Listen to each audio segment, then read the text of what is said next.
గురుభ్యో నమః. శ్రీ విశ్వావసునామ సంవత్సర పంచాంగ శ్రవణము. సింహరాశి ఫలితములు. మఖ 1, 2, 3, 4 పాదములు, పుబ్బ 1, 2, 3, 4 పాదములు, ఉత్తర 1వ పాదం వారు సింహరాశిలో ఉంటారు. ఈ రాశి వారికి ఈ సంవత్సరం ఆదాయం 11, వ్యయం 11, రాజపూజ్యం 3, అవమానం 6గా చెప్పబడుతోంది. ఈ సంవత్సరం ఈ రాశి స్త్రీ పురుషులకు శుభాశుభ మిశ్రమంగా ఉంటుంది. మీలో ఎంత శక్తి సామర్థ్యాలు ఉన్నా ముందుకు వెళ్ళలేకపోవడం జరుగుతుంది.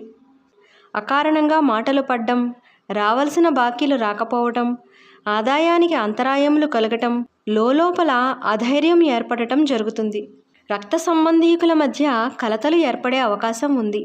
అశాంతి, ఆరోగ్య భంగం కలిగే అవకాశం ఉంది. గుప్త శత్రు బాధలు ఏర్పడతాయి. మీకు మీ పని మీద కన్నా పక్కవారి పనుల మీద శ్రద్ధ పెరగటం వలన లేనిపోని అవమానాలకు లోనయ్యే అవకాశం ఉంది. మీ సొమ్ము తిని ఉపకారం పొందిన వారే మీకు శత్రువులుగా మారే అవకాశం ఉంది. పుణ్యక్షేత్ర సంచారము, పెద్దలను సేవించడం, గృహ మార్పులు, ప్రయాణాలలో ఒత్తిడి, కలవరం, శరీరంలో తెలియని వ్యాధి ఉండి ఔషధాన్ని సేవించే అవసరం వస్తుంది. దొంగల వల్ల భయం కలిగే అవకాశం ఉంది. బంధువర్గంలో పూజ్యత తగ్గుతుంది. మాటా పట్టింపులు రావటం జరుగుతాయి. శారీరక సుఖం తక్కువగా ఉంటుంది. ప్రతి విషయంలో మీ తొందరపాటు నిర్ణయం వలన పనులు ఆగిపోతాయి. ఈ సంవత్సరం మీరు ఆలోచించి నిర్ణయాలు తీసుకోవటం మంచిది. ఉద్యోగులకు ఈ సంవత్సరం పెద్దగా కలిసిరాదు.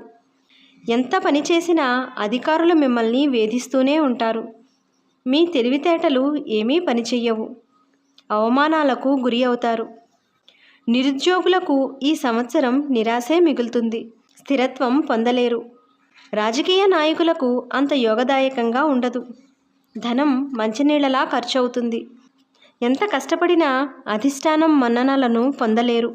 ప్రజలలో మీ పట్ల వ్యతిరేకత ఉంటుంది. కళాకారులకు శనిబలం లేని కారణంగా నూతన అవకాశాలు అంతంత మాత్రంగా ఉంటాయి. ఎంత కష్టపడినా పెద్దగా కలిసిరాదు. టీవీ, సినిమా రంగాల వారికి, గాయనీ గాయకులకు, డైరెక్టర్స్కు మంచి అవకాశాలు ఉండవు. ఈ సంవత్సరం వ్యాపారస్తులకు మిశ్రమ ఫలితాలు ఉంటాయి. గురుగ్రహం, శనిగ్రహం ప్రభావం వలన కొద్దిగా నష్టాలను చవిచూడవచ్చు. షేర్ మార్కెట్ వారికి విపరీతమైన నష్టాలు తప్పవు. ఆస్తులు అమ్ముకోవలసి రావచ్చు. హోల్సేల్ వ్యాపారస్తులకు రాణింపు ఉండదు.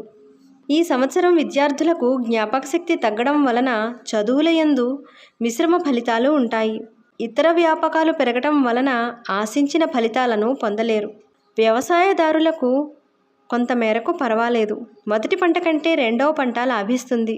చేపలు, రొయ్యలు, కోళ్ల వ్యాపారస్తులకు లాభాలు పెద్దగా ఉండవు. స్త్రీలకు ఈ సంవత్సరం అంత యోగదాయకంగా ఉండదు.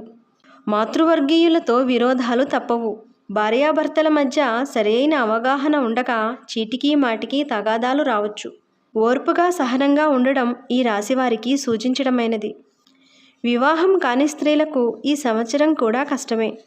మొత్తం మీద ఈ రాశి స్త్రీ పురుషులకు ఈ సంవత్సరం మిశ్రమంగా ఉంటుంది.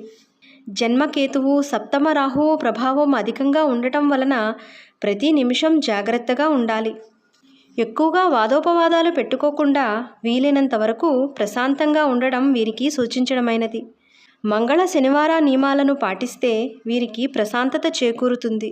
గ్రామ శివాలయంలో రుద్రాభిషేకం చేయించుకుంటే కొంత అనుకూలత ఏర్పడుతుంది.